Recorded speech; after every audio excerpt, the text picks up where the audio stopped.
रुक्मिणी ने मेरे कन्हैया के लिए लिखा था। 7 श्लोकों में लिखा है। ये लिखती है, श्रुत्वा गुणान भुवन सुंदर शृण्वतान्ते निर्विश्य कर्ण विवरई हरतो ताप रूपम दृशम दृशमिता अखिलार्थलाभा त्वय्यच्युता वसति मां न सचित्रपम में। रुक्मिणी जी कहती है, हे परमात्मन, श्रुत्वा गुणान भुवन सुंदर शृण्वतान्ते, मैंने आपके बारे में सुना ही सुना है, आपको देखा नहीं। मैंने आपको, आपके बारे में सुनकर ही मुझे आपसे प्रेम हो गया है।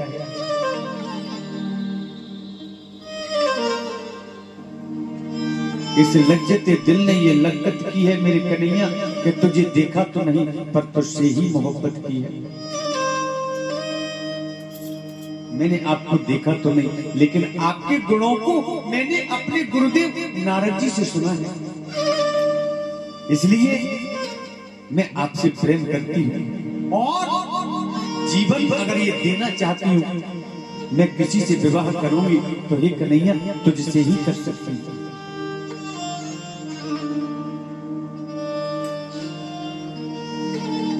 अब आप ये कहोगे कि जिसने मुझे देखा ही नहीं मुझसे प्रेम करती है, तो मैं कैसे विश्वास करूं, मैं कैसे लेने जाऊं? तो कन्हैया मैं कहती हूं,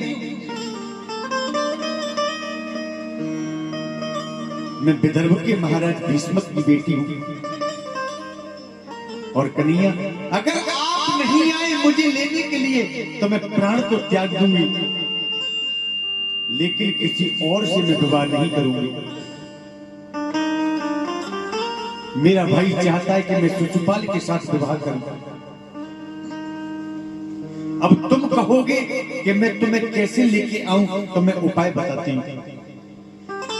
हमारे कुल की परंपरा है कि जब लड़की का विवाह होता है तो गौरी की पूजा करने जाती है। आप उसी गौरी मंदिर से मुझे उठा करके ले जाना। और कन्हैया एक बात और है, आपके जितने भी शत्रु इस धरती पर हैं, वो सभी लोग इस विवाह में सम्मिलित होने आ रहे हैं। शिशुपाल, दंतवक्र, जरासंध जैसे लोग, जरासंध का बेटा सहदेव, ऐसे वीर पुरुष इस विवाह में सम्मिलित होंगे। तो तुम्हें कृष्ण बन के नहीं आना,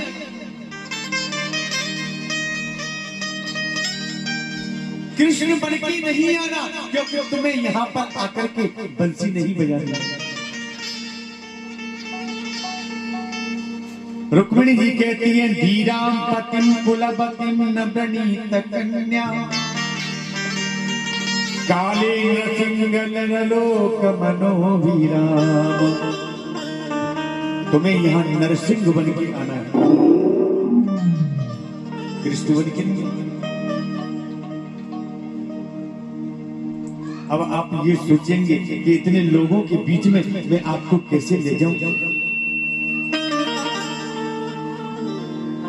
तो कन्हैया आप चाहते हैं कि कोई राजकन्या अपने प्राणों का दाह कर दे, तो ही मेरा निमंत्रण ठुकरा दे। एक ब्राह्मण को बुलाया और पत्र उस ब्राह्मण के हाथों में रखा और द्वारका के लिए भेज दिया। आज वो ब्राह्मण द्वारका के राजमहल के सामने खड़ा है और मेरे कन्हैया का पता पूछ रहा है। द्वारपालों ने जाके कहा, कोई विदर्भ से एक ब्राह्मण आए हैं, आपके बारे में पूछते हैं। कन्हैया ने अपने महलों में बुलाया और उस ब्राह्मण ने वो पत्र मेरे कन्हैया के हाथों में रख दिया। उस समय बलराम और उद्धव जी महाराज मेरे कन्हैया के पास में बैठे थे। जब पत्र को देखा तो भेजने वाले का नाम तो नहीं था, लेकिन पीछे लिखा था विदर्भ राजकन्या। दाऊद जी तो शर्मा के उठ गए बेचारे। कन्हैया ने कहा, उद्धव पढ़ो इसमें क्या लिखा है। उद्धव ने कहा कन्हैया ये किसी का प्रेम पत्र है, मैं कैसे पढ़ लूं? ये किसी राजकुमारी का है, ये विदर्भ से आया है। कन्हैया ने कहा मैं किसी विदर्भ की राजकुमारी को नहीं जानता। उद्धव जी मुस्कुरा के कन्हैया की तरफ देखते हैं। कन्हैया कहते मैं सत्य कहता हूं, मैं किसी विदर्भ की राजकुमारी को नहीं जानता। ये पहली बार किसी ने मुझे पत्र लिखा है। आप खुल के पढ़ो। और उद्धव ने वो पत्र पढ़ के मेरे कन्हैया को सुनाया। कन्हैया तो चिंता में पड़ गया।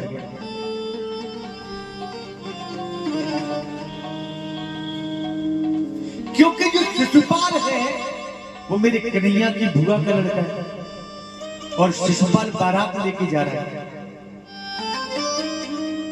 और अपनी ही बुआ के लड़के के विवाह में कन्हैया कैसे विक्षेप पैदा कर गया। बलराम जी से पूछा तो बलराम जी ने कहा कन्हैया यहाँ किसी की बुआ और मामा का संबंध नहीं है, यहाँ संबंध है एक लड़की के प्राणों को बचाने का। अगर तुम नहीं जाओगे तो वो अपने प्राणों को त्याग देगा, तुम्हें जाना ही चाहिए। और मेरे कन्हैया तो मानो इसी बात का इंतजार कर रहे थे। अपने दारुक नाम के सारथी को बुलाया और कहा वायु वेग से चलने वाले घोड़ों को रथ में लगाओ, अभी विदर्भ जाना है। इस दारुक नाम के सारथी ने रथ तैयार किया। मेरे कन्हैया पीछे बैठ गए, पंडित जी को साथ में बिठाया है और जब चलने लगे सामने से बसदेव जी आगे बोले लाला आज सुबह सुबह न कछु पतों ने ठिकानों ने कहा वो बताई न सुनी और चल दिए रथ में बैठ गए। उद्धव जी और बलराम जी मंद मंद मुस्कुरा रहे हैं। इनको तो पता, पिताजी को पता नहीं। कन्हैया बोले ना यही जा रहे हैं, अभी लौट के आएंगे। बसदेव जी बोले लाला ऐसे कैसे जा सके, तुझे द्वारिका को राजा है, न तेरे साथ मंत्री है, न सेना है, न कोई सुरक्षा कर्मी है, न लाला अकेलो कैसे जाएगो, अकेला नहीं जा सकता। कन्हैया बोले ना यही जा रहे हैं बाबा, थोड़ी देर में लौट के आएंगे। उद्धव जी ने कान में जाकर पत्र दिखा दिया, कन्हैया विवाह करने जा रहे हैं। बसदेव जी तो प्रसन्न हो गए। क्यों नहीं मेरो लाला बड़ो है गयो, मेरो कन्हैया तो लाखों में एक है, आपको विवाह होना ही चाहिए।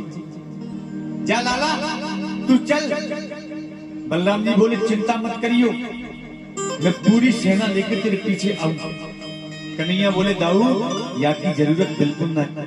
बसदेव जी बोले तू हमसे ज्यादा जाने, तू चल, हमें जो अच्छा लगे वो कर लेंगे। और मेरे कन्हैया का रथ वायु से बात करने लगा। कुछ ही देर में कुंडलपुर पहुंच गया। बलराम जी ने नारायणी सेना को आदेश दिया है, मेरा कन्हैया 1000 शत्रुओं के बीच में अकेला गया है।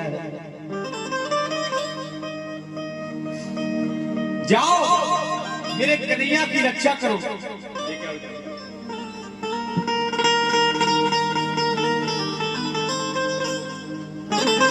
और बलराम जी महाराज अपनी नारायणी सेना को लेकर के कुंडलपुर के लिए निकले। मेरे कन्हैया गौरी के मंदिर में जाकर के छुप गए और महारानी रुक्मिणी गौरी पूजन करने आई है। इनके भाई रुक्मी ने 20,000 सैनिकों को गौरी के मंदिर तक सुरक्षा में लगा दिया। अगर मेरी बहन की तरफ कोई आंख भी उठा के देखे तो आंख निकाल लेना, हाथ उठाए तो हाथ काट देना। 20,000 सुरक्षा कर्मियों से घिरी हुई इनकी बहन गौरी की पूजा करने के लिए मंदिर में गई है और गौरी की मूर्ति से बड़ी सुंदर प्रार्थना करती है। माता गौरी ने आशीर्वाद दिया है,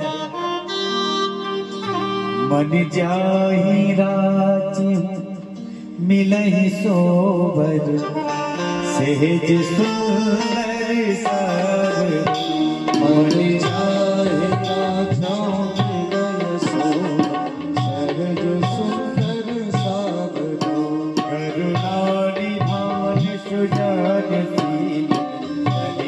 जानत रावण, जाय राजा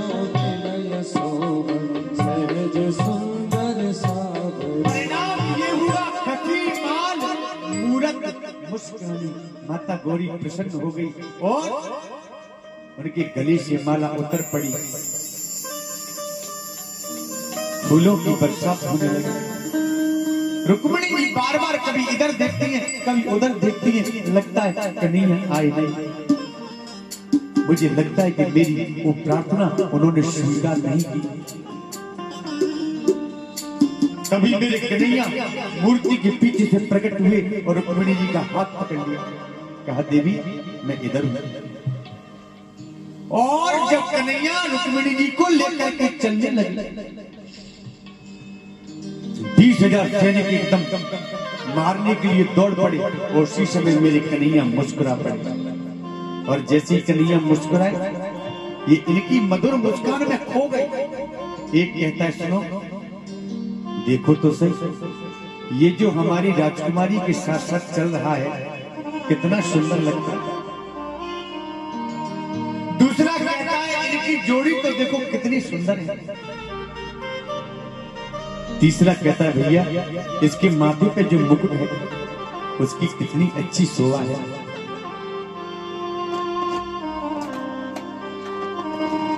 चौथा कहता है इसकी फेंट में जो मुरली बंधी है उस मुरली को तो देखो, जब ये बजती होगी कितनी प्यारी लगती होगी। चौथा बोला इनकी चाल तो देखो कैसी मुर्गी जैसी चाल है। सुखदेव जी कहते हैं राजन रूप तो सब देख रहे हैं पर ये कोई नहीं देखता कि ये कर क्या रहे हैं। और धीरे धीरे चलते हुए इन्होंने महारानी रुक्मिणी को अपने रथ में बिठा लिया और सारथी को आदेश दिया, धीरे धीरे रथ निकलने लगा।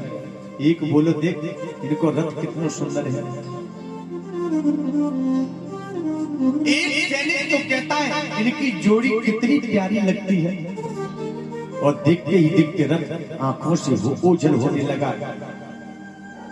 और जैसे ही रथ चला गया, एक सैनिक ने कहा भैया सब सुंदरता ही देखते रहोगे कि महारानी को देखोगे, राजकुमारी ने पूजा की कि नहीं।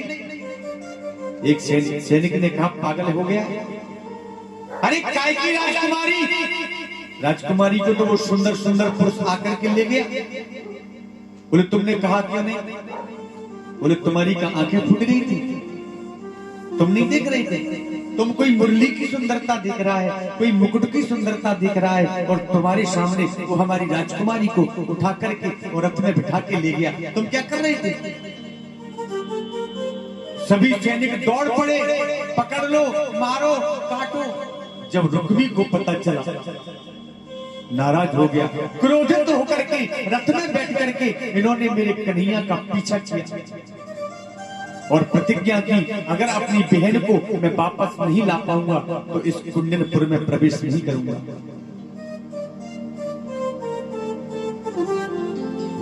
इतने वायु वेग से चला कि आगे जाकर के इसने मेरे कन्हैया का रथ रोक लिया और कन्हैया का और रुक्मी का बड़ा युद्ध हुआ है।